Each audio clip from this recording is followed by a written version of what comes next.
Hey guys! Hey guys, welcome back to Open Win. This week we're talking about rape. Yay. Yeah, so not an uplifting topic, but we're basically Ashley's going to tell her story and kind of mildly going to go over what it is. We'll get into that in a second. But yeah, we're just going to dive right in.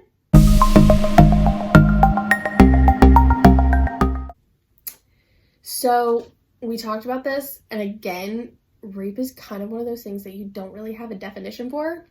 I mean, there's different kinds of rape, first of all, marital rape, statutory rape, and even more than that.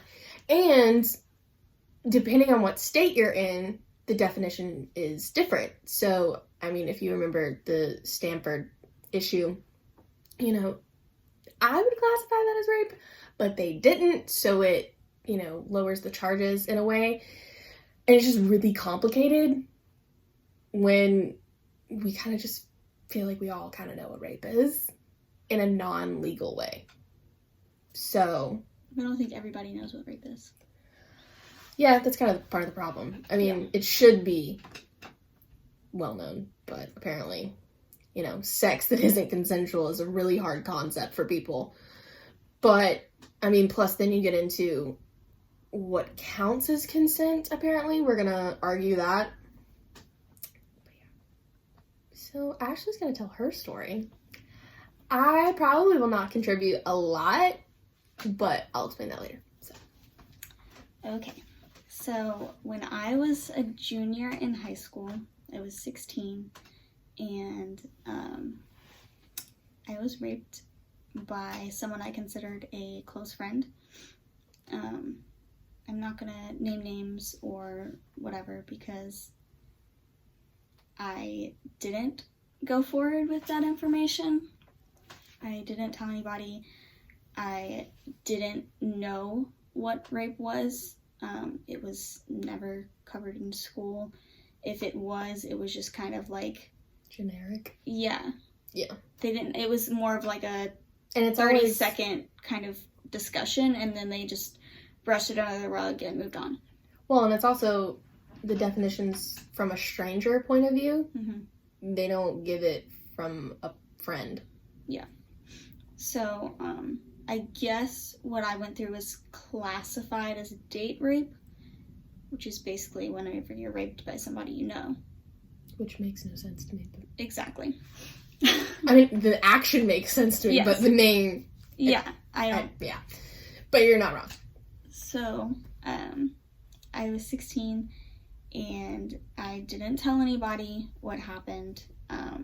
It was confusing at that age because all of your friends are losing their virginity and they're out having sex and doing whatever, and nobody talks about what rape is. They don't talk about what that looks like at that age. Basically, my story is I went over to his house to study for a test, and that did not turn out to be studying.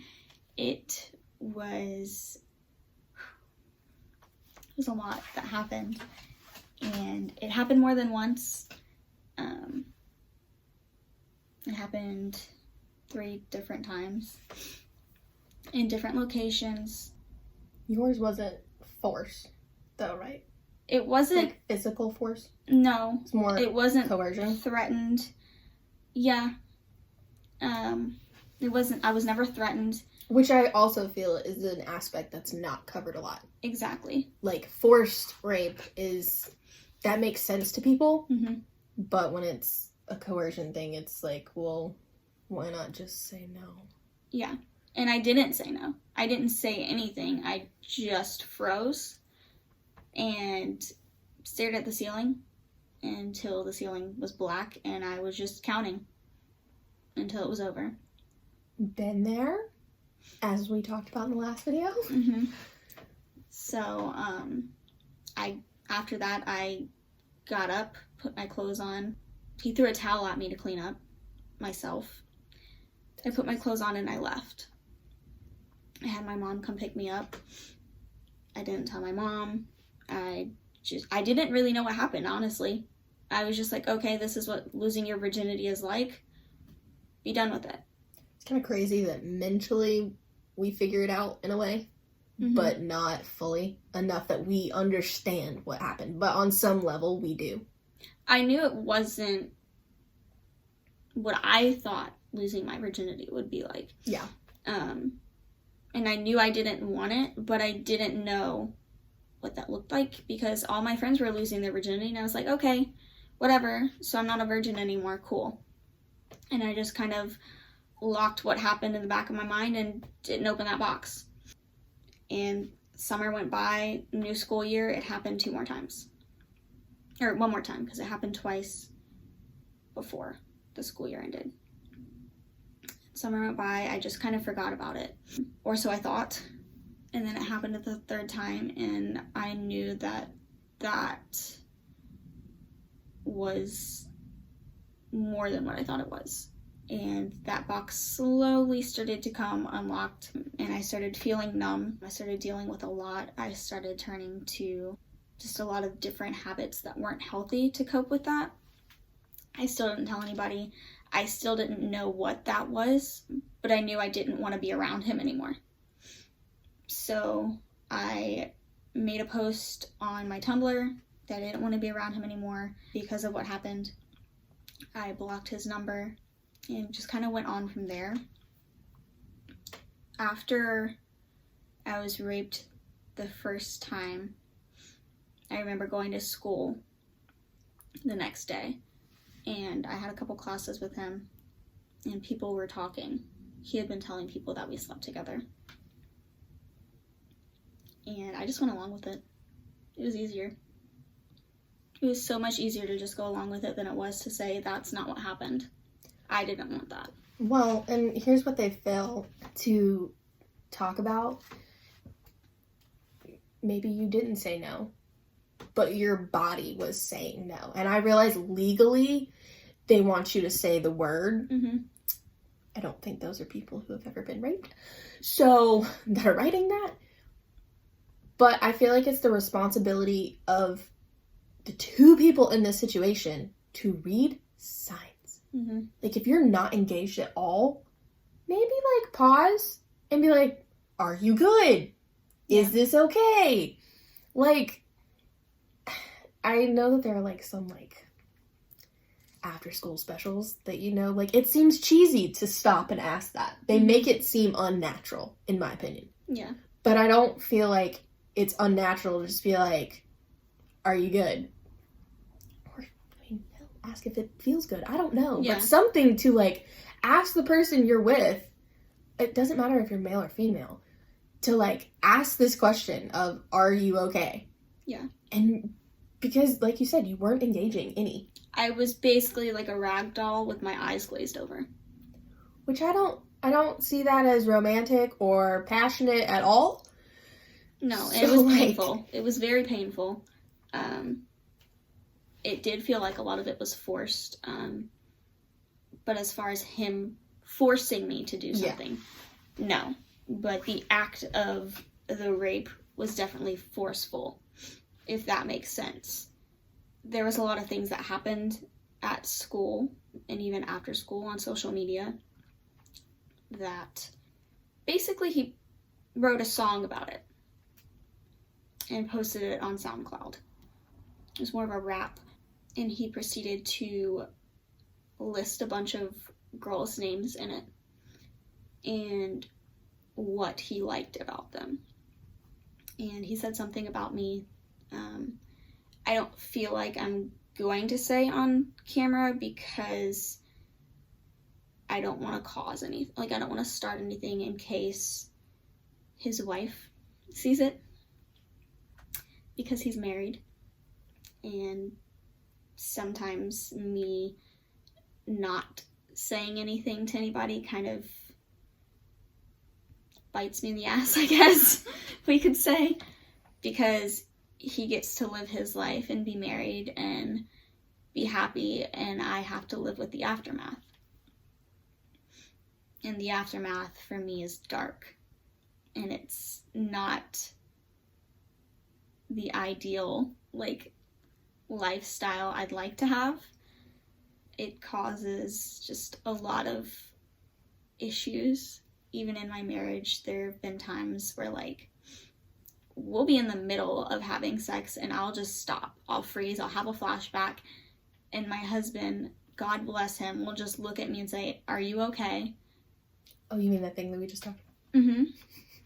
He'll ask me if I'm okay. Not crazy. Granted, he knows. I did eventually tell people that I'm close to. So he knows what happened, and he's very cautious about that. But he immediately stopped and wrapped me up in a blanket and just held me. And that's what consensual sex looks like. Because had he just kept going, that's when we get into marital rape. Yeah, which is even more complicated. Yeah, and it's not really complicated, but it apparently, legally it is. Yeah. I don't even think, from one of my classes, I'm not positive, but I think it took till the 90s for North Carolina to recognize it. Oh, I believe that. So, like, that's, when I say it was recent, it was recent. Yeah. And I mean, like I said, I didn't tell anybody. I didn't know I didn't know the definition of what happened to me until way after I graduated. Well, and part of the issue is the definition is not a one-size-fits-all. It's not. I mean, for me, I wasn't raped. Technically, mine goes under sexual abuse, which almost makes it, I'm not going to say harder, but it makes it different. Mm-hmm. Because rape, you at least have some sort of evidence. If it's not that, you don't. But I mean, we were talking about this before, like, the reality is, even when you have evidence, it doesn't always matter.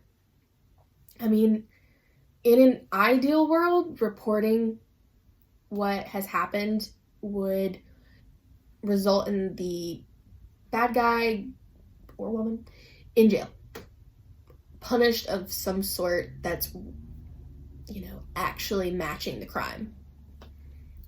But that's not always the case, and I don't feel like we should look down on people that don't report it, because the process of reporting, sometimes it can be just as bad, if not worse at times, than the actual event.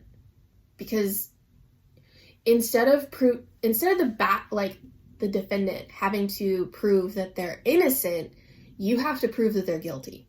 Mm-hmm. And yeah, there are some people that falsely do it, and that screws the rest of us over. But there's not enough false accusations in the world that should result in the world that we live in today. Exactly. Like, I mean, again, the Stanford case, she had witnesses, and he got 3 months. That's it. Because, we didn't want to ruin his life. Mm-hmm. Because hers is just peachy keen now. Mm-hmm. But, I mean, it's just insane that it takes this much work for an entire, it's a lot. Yeah. I mean, you go through something traumatic that only happened, in my case, 15 minutes and 47 seconds. But this was when I was 16. I'm 24, and I'm still dealing with it. And you always will on some level. I mean, unfortunately, that's, even if you can get to a certain place, it's still a part of your past. Mm-hmm. I don't feel like it has to define you, but it's going to influence you. Oh yeah, for sure. I mean, that's how that's gonna work. Because, I mean, here's the thing, you went through something traumatic. And regardless of how you deal with that, regardless of how long it takes you to finally, accept that happened to you, I mean, you gotta live with it for the rest of your life. I mean, yeah, it gets better with time a little bit, but the flashbacks are still there. It's very rare that I meet someone now that hasn't experienced some sort of issue like this, whether it's rape, sexual abuse, harassment. Like, it's very rare that I meet someone that hasn't experienced it on some level. Mm-hmm. So, I mean, as far as resources and things to do, I feel like you have to decide if reporting it is worth it to you. Because they will go into your past and they will attack your character. They're going to do all these things. It's not as simple as just reporting it, giving them evidence, and calling it done. I mean, even collecting evidence is traumatic. Mm-hmm. So, it's not a black and white issue, and I feel like when people try to make it, they don't understand. And even people that have reported it and have, you know, maybe they won their case or maybe they didn't, and they just feel like everyone should report. Okay, but that's not everyone's wired for that. Not everyone's ready for that. And it's okay if you don't report. I think for me, I'm the type of person that speaks out. So, I don't know. Like, it caused some damage. It did. Even from speaking out. But for me, it was worth it. That's just where I'm at. And, I mean, I asked you before this if it was, like, if you regret not reporting it. And I do at times when I know that he gets to be married and he gets to live his life as if it didn't happen, and I had to live my life, well, okay, it did happen, and now I'm stuck with all of this. And that's hard. And I do, like, if I could go back in time, I think I would tell at least my mom. But when it was happening to me, A, I didn't know what it was. B, I was terrified of coming forward.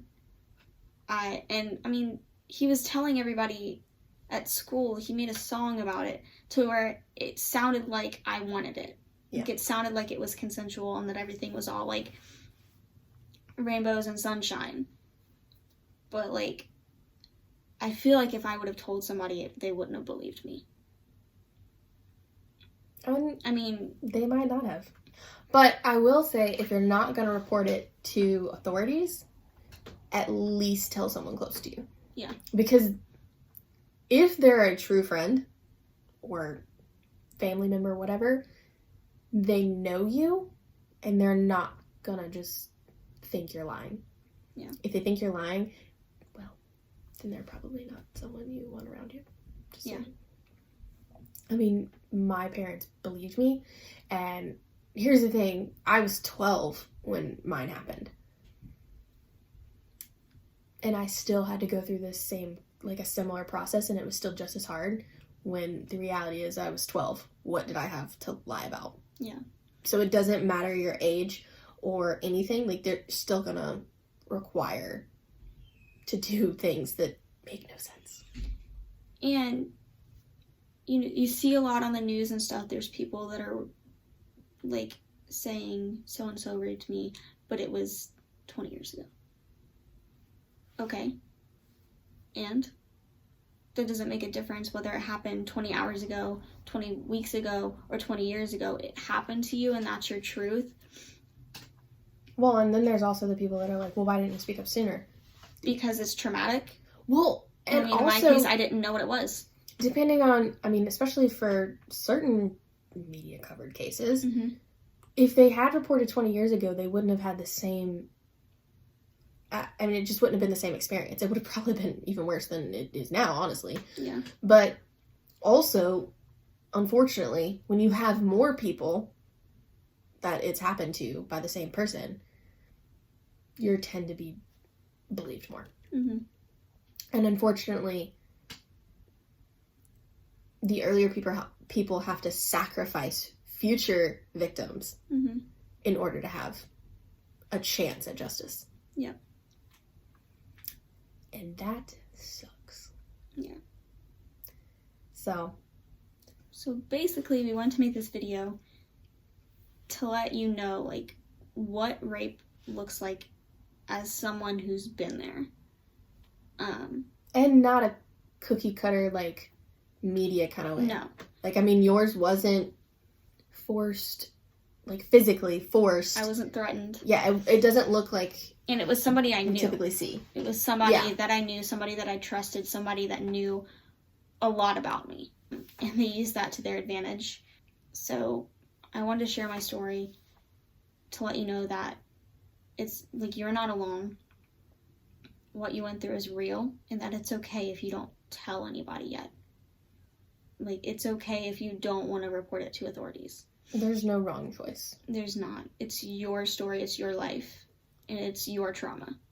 The only things that I can recommend, if you're not ready to report it at the time, get the evidence collected at the time. You don't have to submit it or press charges with that evidence, but at least you have it.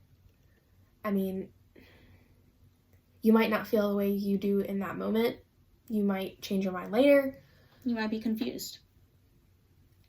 But tell somebody that you can trust, somebody that you feel comfortable with and safe with. Or a stranger. Use a hotline. Yeah. We'll drop some resources like we do in the description below. Or you can reach out to one of us. Mm-hmm. Whatever feels comfortable for you. I think that's it. We might have a video next week. I don't know. I started a new job, so we have to redo our entire schedule. So, yeah, make sure to like and subscribe the video, and we will see you next time. Bye, guys. Bye.